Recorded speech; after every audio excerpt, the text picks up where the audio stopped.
Hi, good morning, readers. Today I'm back with another book review, and this time it's Malice by Keigo Higashino, translated by Alexander O. Smith. This was my first book by Keigo Higashino, so I went into it with absolutely no prior context about the author or his work. I received this book as a gift from my best friend Sandeep, as he knows that I would love crime and thriller. He thought a novel by a renowned Japanese author would be a perfect fit, and he was absolutely right. Usually, before starting any new author, I would like to read a bit about their further background, but since this book wasn't picked by me, I decided to dive in without any preconceived notions and judge the story on its own merit. So, this book opens by introducing Osamu Nonoguchi, a magazine writer who primarily writes short stories for children. Osamu once was a school teacher but later shifted his career towards writing. The story initially unfolds Osamu's perspective, where we learn how he entered the world of writing with the help of his close friend Kunihiko Hidaka. Kunihiko Hidaka is the central figure of the story, a celebrated best-selling author and a literary celebrity. Osamu and Kunihiko were school friends, and although both belong to the same professions, their career have taken very different paths.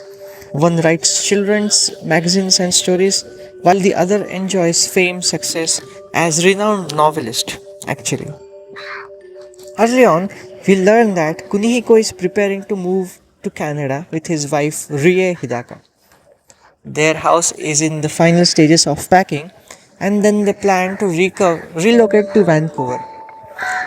Thus, Osamu, being an old friend, visits to Kunihiko just to wish him a goodbye, and the two friends share a brief conversation until they are interrupted by a woman who arrives at the house over a defamation claim.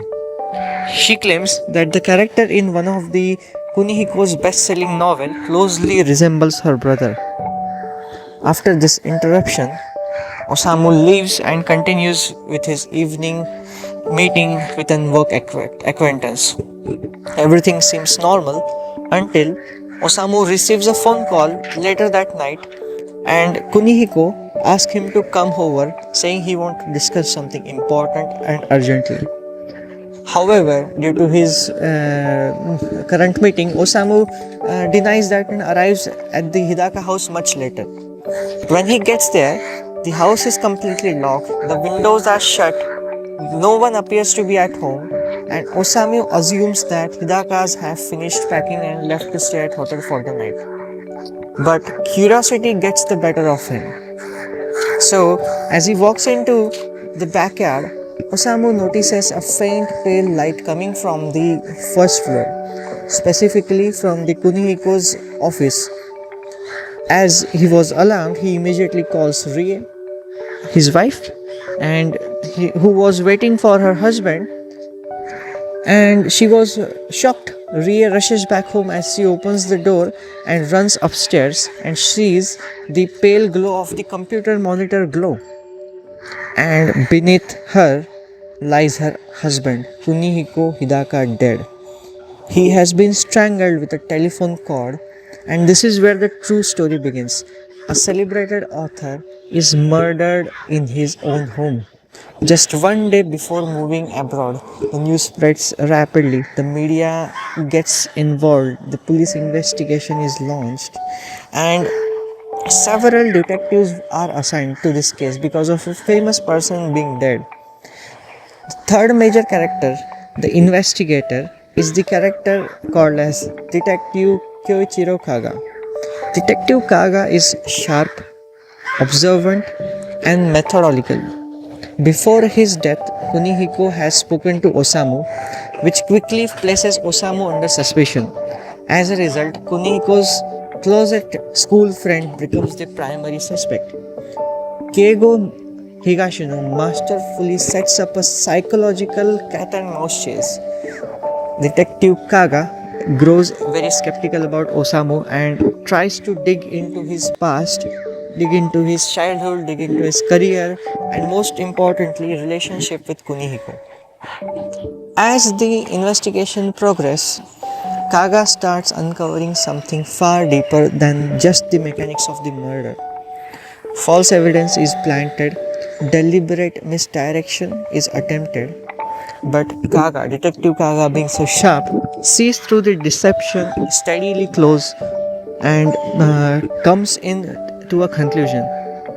What makes Malice stand out is it doesn't follow who has done the murder. Instead of revealing the murderer at the end of the book, the novel subtly hints at the culprit early on, and we get to know who murdered Kunihiko Hidaka right on in the middle of the book. As the title suggests, Malice explores the darker emotions of human mind, envy, resentment, hatred, and long buried rage. The story flows smoothly, the dialogue maintains a perfect balance between suspense and character development, and Detective Kaga uncovers the whole investigation piece by piece, with every chapter getting more deeper. Higashino frequently switches perspectives. We experience the story first through the Osamu's point, and as well as through Detective Kaga's first person investigative notes, where he documents interrogations and observations with clinical precision. So we get all the both the perspectives for it. Next, the character development is very strong. The narrative is tightly woven and it unveils the secrets very slowly. But one particularly thrilling moment comes midway through the book when Detective Kaga believes that he has solved the case, he has done it. Realize that he has been deliberately misled by carefully planted false evidence. It's a brilliant twist, and this author also places a strong emphasis on emotions like jealousy, anger, and malicious intent, and how they can grow into something more destructive. The ending is very deeply satisfying. However, I feel that final chapters were slightly rushed. The conclusion primarily unfolds, and then the Detective Kaga's perspective was little much fast paced, and there are interrogations and interviews of people related to Osamu and Kunihiko that felt a little rushed and fast paced. While these sections reveal multiple sides of the same story, the pacing feels faster than the rest of the novel. Personally, I feel that the last interviews and last interrogations were actually fast paced. Overall, overall, it's a nice, excellent read. This is the first entry in the Detective Kaga series, one of the 8 books in the original Kaga series, and 4 have been translated so far. So, after finishing this, I'm genuinely excited to read more works by Keigo Higashino, and I plan to start the second book in the series very soon. So I rated 4.5 out of 5, and because of the last rushed bit. And if you enjoy psychological thrillers that rather focuses on motive rather than how it was and how the murder happened, then you can give it a read. You can give it a read if you really want to know how a crime happens. So you should definitely pick a Malice. I would rate. Keigo Higashino doesn't rely on any dramatic twist or shock value. He builds tension through psychological motive and human tendency of taking revenge. So, how jealousy and resentment can be converted into destructive actions and can change the person's entire life. So this was my first experience with Higashino's writing, and I am really convinced that I would read more of Detective Kaga series. So if you have read Malice, let me know any of your comments, and specifically if you have read and if you have read any of the books by Detective Kaga series, please let me know. So thanks for watching. I'll review another book. Until then, keep reading.